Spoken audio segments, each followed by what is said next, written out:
Olá, turminha, é um prazer estar aqui novamente com vocês. Hoje nós iremos dar continuidade à nossa aula aqui.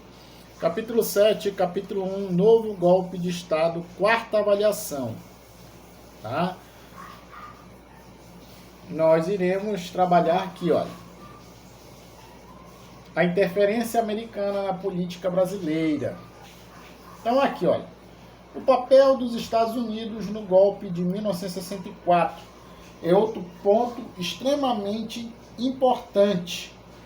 O grande interesse americano era desestabilizar o governo de João Goulart, enxergando como extremamente esquerdista, ou seja, ele via que João Goulart poderia o quê? Cambar o seu governo, o Brasil, para o lado socialista. Nesta época que eu falei para vocês, período da Guerra Fria. Aí aqui, olha, o envolvimento dos Estados Unidos na política brasileira aconteceu por meio dos financiamentos clandestinos de grupos que atuavam na desestabilização do governo de Jango. Além disso, os americanos financiavam também campanhas eleitorais de políticos conservadores, com o objetivo de que barrassem os projetos de Jango. Ou seja, era um projeto bem audacioso dos norte-americanos em interferir na política brasileira. Nós temos aqui, ó, Instituto de Pesquisa de Estudos Sociais, IPES, e o Instituto Brasileiro de Ação Democrática, IBAD, né? Ambos foram financiados pela CIA, a agência, né, de inteligência norte-americana. Nas eleições de 1962, o IBAD financiou mais de 800 políticos, né, em suas campanhas eleitorais. Em relação ao IBES, tratava-se de uma instituição de fachada que produzia publicamente estudos sobre a sociedade brasileira, tá? E em forma de pequenos vídeos de livros. Secretamente, o IBES foi o maior núcleo golpista na época e contou com o envolvimento de empresários de multinacionais, membros da cúpula militar e jornalistas que atuavam para derrubar o governo de Jango. Então nós podemos ver o quão, né, foi organizado este golpe ao governo de João Goulart. O quão era a estrutura, né, norte-americana, empresários brasileiros, jornalistas brasileiros, enfim, houve toda uma engrenagem, né, para que esse golpe ele fosse constituído. O golpe de 64, tá? A situação política no país agravava-se à medida que o governo Jango perdia apoio político e que os dois polos da nossa política radicalizavam-se.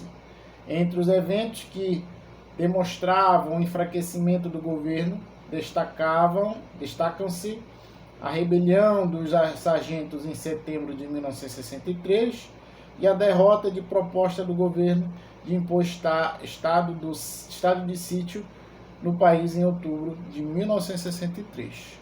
Tá?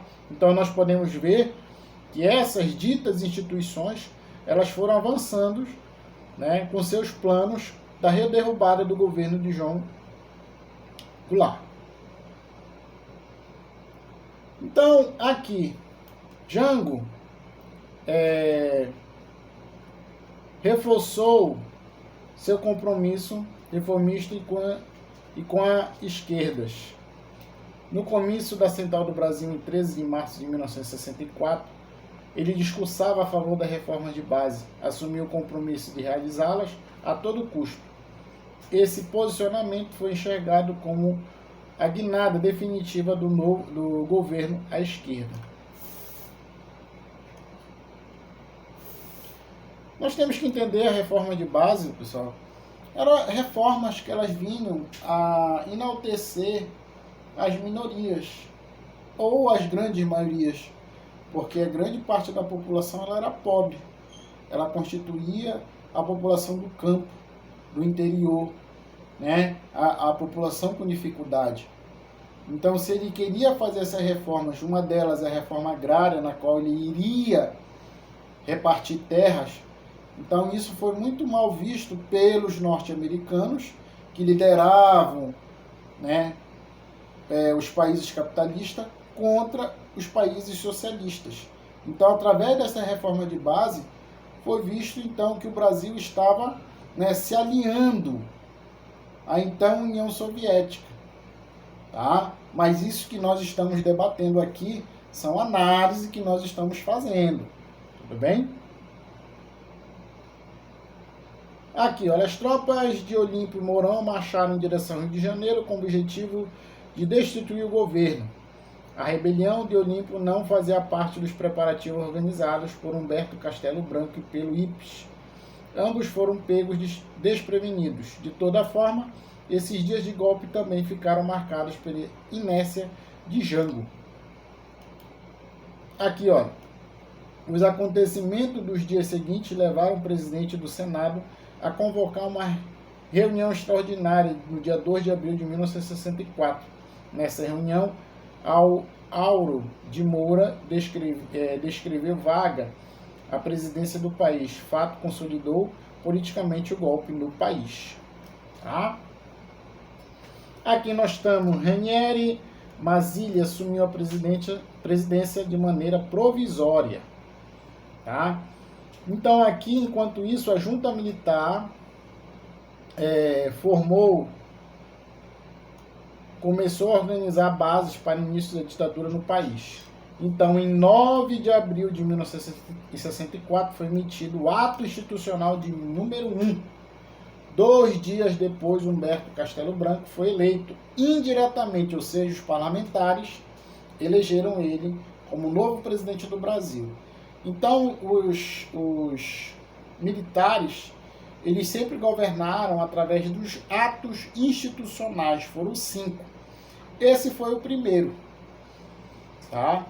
Ele destituiu o presidente do Brasil, destituiu o presidente do Senado, convocou uma eleição indireta, né?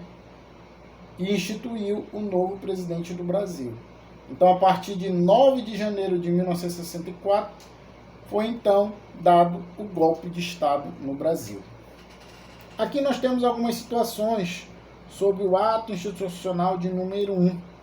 Né? Então, aqui inicia-se assim a ditadura militar, que se estendeu por 21 anos, encerrando somente em 1985. Tá?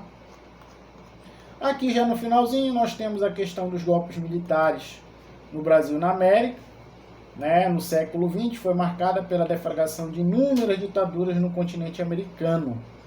Tá? Nós temos aqui, olha, na Argentina, de 66 a 76, Uruguai, em 1973, no Chile, 1973 também, no Peru, 1968, Guatemala e Paraguai, em 1954.